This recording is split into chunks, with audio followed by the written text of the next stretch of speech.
আশা আর ঐক্যের আরেক নাম নেলসন ম্যান্ডেলা। তিনি সর্বকালের শ্রেষ্ঠ নেতাদের একজন।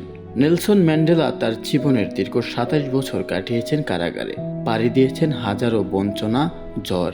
১৯৬২ সালে ম্যান্ডেলাকে দক্ষিণ আফ্রিকার বর্ণবাদী সরকার গ্রেপ্তার করে।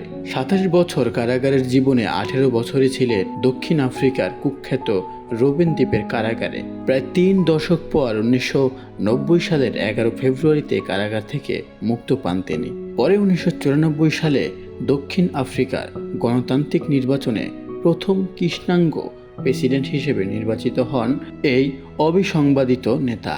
ন্যায়ের প্রতি অসামান্য অবদান রাখা এই নেতার আজ জন্মদিন। নেলসন ম্যান্ডেলা ১৯১৮ সালের ১৮ জুলাই দক্ষিণ আফ্রিকায় জন্মগ্রহণ করেছিলেন। কার্জিয়াগো টিভি পরিবারের পক্ষ থেকে জন্মদিনের অনেক অনেক শুভেচ্ছা। শুভ জন্মদিন।